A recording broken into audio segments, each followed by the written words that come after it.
Hello everyone, आज हम broken mirror movie को एक्सप्लेन करने वाले हैं, जो एक टीनेज लड़की और उसके सख्त पिता के ऊपर आधारित है। ये एक ऐसी कहानी है जो दर्द, गिल्ट और बदले की आग हर किरदार के रूप में बस चुकी है। क्या कोई बेटी अपने पिता की बनाई सीमाओं को तोड़ सकती है, जो हर दिन अपने सख्त पिता के डर के साए में जीती है, और वो अपने आप को पनिश करने के लिए किस किस हद तक जाती है। तो चलिए जानते हैं ब्रोकन मिरर की पूरी कहानी को। अगर आप हमारे चैनल पे नए हो तो चैनल को सब्सक्राइब जरूर करें और बेल आइकन को दबाना न भूलें, ताकि हमारा अगला वीडियो आपको तुरंत मिले। मूवी की शुरुआत में हमें लूसी नाम की लड़की दिखाई जाती है। वह अपने पेरेंट्स से छुप के अपने दोस्तों के साथ पार्टी में आई थी और अपने दोस्तों के साथ चिल आउट कर रही होती है। उसके फ्रेंड्स उसे जबरदस्ती ड्रिंक पिला देते हैं। बाद में एक लड़का लूसी से मिलने के लिए आता है, पर लूसी उसे इग्नोर कर देती है। आगे लूसी को घर जाने के लिए बहुत देर हो जाती है, इसलिए लूसी अकेली निकल जाती है। बहुत ज्यादा लेट होने की वजह से उसे कैब या टैक्सी नहीं मिल पाती, जिस वजह से वो और भी ज्यादा लेट हो जाती है और इस वजह से लूसी लिफ्ट मांग रही थी। तभी एक गाड़ी वहाँ पर आकर रुक जाती है। अगले सीन में हमें लूसी के पेरेंट्स को दिखाया जाता है। वो काफी परेशान होते हैं और उसके पेरेंट्स देखते हैं कि एक कार आके लूसी को ड्रॉप करके जा रही होती है। लूसी अपने छोटे कपड़े घर के पावर बॉक्स के यहाँ छुपा कर रख देती है। घर के अंदर आने पर लूसी के डैड लूसी को अपने पास बुलाते हैं और उसे पूछते हैं कि वो अब तक कहाँ थी, जिस पर लूसी झूठ कह देती है कि वो अपने फ्रेंड के घर पढ़ाई करने के लिए गई थी। लेकिन घर लेट आने की वजह से उसके डैड काफी गुस्से में थे और लूसी के झूठ कहने के बाद और भी ज्यादा गुस्सा हो जाते और उसे पैंट उतारने के लिए कहते। उन्हें लगा कि उसने पैंट के अंदर शॉर्ट्स पहनी हुई है। फिर वो उसकी मॉम को उसके कपड़े ढूंढने के लिए भेज देते। उसकी मॉम को लूसी की शॉर्ट्स मिल जाती है, पर वो उसे कार में छुपा देती है। लूसी अपने डैड के इस तरह का व्यवहार देखकर काफी हैरान हो जाती है और वो रोने लगती है। उसके डैड उसे घर देर से आने के लिए पनिशमेंट देते और उसे घर के बाहर खड़ा कर देते और उसे कहते हैं कि तुम्हें यहाँ से सुबह 6 बजे तक नहीं हिलना है, यही तुम्हारी पनिशमेंट है। इस पर लूसी अपने डैड को थैंक्स कहती है और लूसी की आंखें भर आती है। लूसी के डैड को लूसी की काफी फिक्र थी,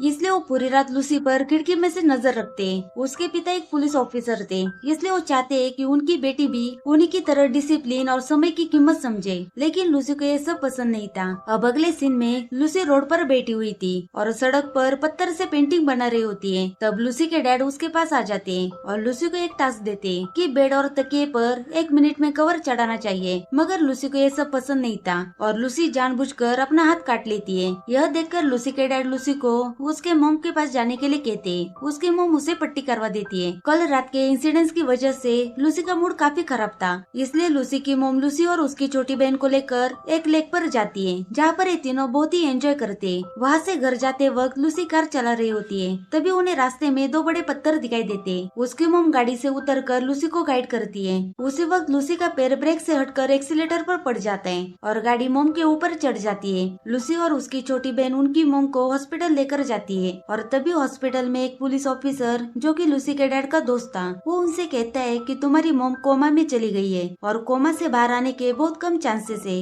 लूसी अपनी मोम से मिलने के लिए जाती है, तब वो बहुत गिल्टी फील करती है। लूसी की मोम कोमा में जाने की वजह से उसके डैड काफी दुखी थे और लूसी को उसकी छोटी बहन का ख्याल रखने के लिए अपने दीदी के घर भेज देते। लूसी अपनी बहन को संभालती है और अच्छे से ख्याल भी रखती है। फिर भी उसके मोम का एक्सीडेंट उसकी वजह से हुआ था, इसलिए वो गिल्ट में जी रही थी। एक बार वो अपने डैड से कहती है कि वो उसे पनिश करे, पर उसके डैड कहते हैं कि अभी नहीं, जब तुम्हारी माँ को होश आएगा तब डिसाइड करेंगे कि तुम्हें क्या पनिशमेंट देनी चाहिए, तब तक उसे इंतजार करना होगा। लूसी अपने आप से काफी नाराज थी और कहीं न कहीं अपने डैड से भी, क्योंकि वो भी लूसी को ही उसके मोम के एक्सीडेंट के लिए जिम्मेदार मानते थे। इसलिए लूसी डिसाइड करती है कि वो खुद को सजा देगी। वह सबसे पहले वॉशरूम में जाती है और अपनी पैंट को फाड़ देती है और बाद में रोड पर जाकर गाड़ियों से लिफ्ट मांगने लगती है, लेकिन कोई भी उसे लिफ्ट नहीं देता। पर अचानक एक गाड़ी रुक जाती है। उसमें 4 लड़के होते हैं और वो लड़के लूसी को पिछले सीट पर दोनों लड़कों के बीच बिठा देते हैं और वहाँ से निकल जाते हैं। वो लड़के लूसी को उसका नाम पूछते हैं। उस पर लूसी अपना नाम माया बताती है। इसके बाद वो लड़के अंताक्षरी खेलते हैं और वो लूसी को भी गाना गाने के लिए कहते हैं। इस पर लूसी कहती है कि उसे गाना नहीं आता। तभी लूसी अपनी टी शर्ट उतार देती है।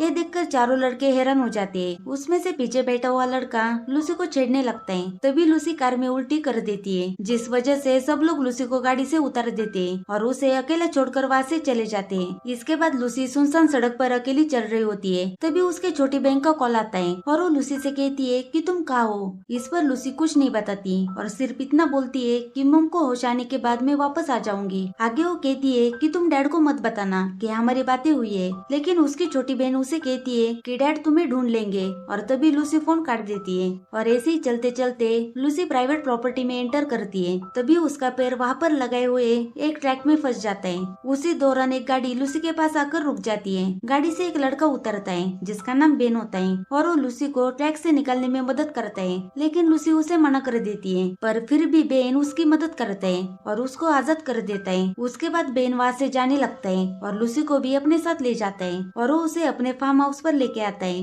फार्म हाउस पर आकर वो लड़का लूसी के शूज चिपकाने में मदद करता है। तभी वो लड़का लूसी से उसका नाम पूछता है। इस पर लूसी उसका नाम माया बताती है। आगे लूसी कहती है कि उसे वहाँ कुछ काम मिल सकता है, जिस पर वो लड़का उसे मना कर देता है क्योंकि फार्म पर किसी प्रकार का आसान काम नहीं होता और ये लड़कियों का बस का काम नहीं है। उस पर लूसी कहती है कि मैं कर सकती हूँ और बेन के हाथ से लाइटर छीनकर उसे जलाकर उसके ऊपर अपना हाथ रखती है और काउंटडाउन करने लगती है। दरअसल वो उसे यह बताने की कोशिश करती है कि वो कितना भी मुश्किल काम कर सकती है। बेन उसे रोकता है और उसके हाथ पर एलोवेरा जेल लगा देता है। फिर आगे बेन उसे फार्मिंग का काम सिखाता है। एक दिन बेन किसी काम से बाहर चला जाता है और तब लूसी फ्रिज रूम में जाती है जहाँ पर बेन का फ्रेंड सिटन होता है। लूसी सिटन को अपने करीब आने के लिए कहती है और आगे कहती है कि वो उसे फिजिकली हर्ट करे, यानी लूसी चाहती है कि सिटन उसे पनिश करे, लेकिन सिटन उसे मना करता है। इस पर लूसी फोर्स करती है पर सिटन उसे धक्का देके वहाँ से निकल जाता है, जिसके बाद लूसी अपने आप को फ्रीजर में लॉक कर देती है। उस रूम का टेम्परेचर काफी कम था, इसलिए लूसी की तबीयत खराब होने लगती है। तभी वहाँ पर बेन आता है और उसे बाहर ले जाने की कोशिश करता है पर लूसी उसे मना कर देती है, जिस पर बेन भी अपने कपड़े उतार कर वही रुक जाता है और कहता है कि मैं भी यही रहूंगा, हम दोनों भी यही फ्रीज हो जाएंगे। इस पर लूसी उसकी बात मानती है और बेन के साथ उसके घर चली जाती है। फिर बेन एक रेडियो लाता है और लूसी के लिए एक गाना प्ले करता है। इसके बाद बेन और लूसी एक दूसरे के पास आ जाते हैं। अगले सीन में हमें लूसी के डैड को दिखाया जाता है। एक तरफ लूसी की मॉम कोमा में है और दूसरी तरफ लूसी गायब है। उसके डैड बहुत गुस्सा हो जाते हैं। अब लूसी और बेन बात कर रहे होते हैं। यहाँ पर लूसी को पता चलता है कि बेन के ग्रैंडपा और उसके डैड की काफी अच्छी पहचान है, इसलिए लूसी वहाँ से निकल जाने का फैसला करती है और बेन को बिना बताए वहाँ से चली जाती है। अगले सीन में लूसी के डैड को लूसी की छोटी बहन से पता चलता है कि लूसी खुद को पनिश कर रही है। यह बात पता चलते ही लूसी के डैड उसे ढूंढने के लिए निकल पड़ते हैं। आगे लूसी एक आदमी से लिफ्ट मांगती है और ये आदमी भी उसी फार्म में काम करता है। वो आदमी लूसी के साथ फ्लर्ट करने लगता है और लूसी भी उसके करीब आने के लिए तैयार हो जाती है। फिर वो अपने मोबाइल को ऑन करके अपने डैड को कॉल करती है और उस मोबाइल को अपने पॉकेट में रख देती है, जिससे लूसी के डैड को पता चलता है कि लूसी के साथ कुछ गलत हो रहा है। लूसी उस आदमी से कहती है कि उसे फिजिकली हर्ट करे और काफी टॉर्चर करे। वह आदमी लूसी के करीब जाता है। उसी वक्त लूसी के डैड लूसी का फोन ट्रैक करते हुए उस लोकेशन पर पहुंच जाते हैं। सायरन की आवाज सुनकर वो आदमी काफी डर जाता है और लूसी को छोड़कर वहाँ से भागने लगता है। लूसी के डैड लूसी के पास जाते हैं। लूसी बहुत गुस्से में होती है। वो गुस्से में गलत कदम उठाने वाली थी। तभी उसके डैड उसे जोर से गले लगाते हैं और उससे माफी मांगते हैं और इसी के साथ मूवी यहाँ पर खत्म हो जाती है। Thank you for watching.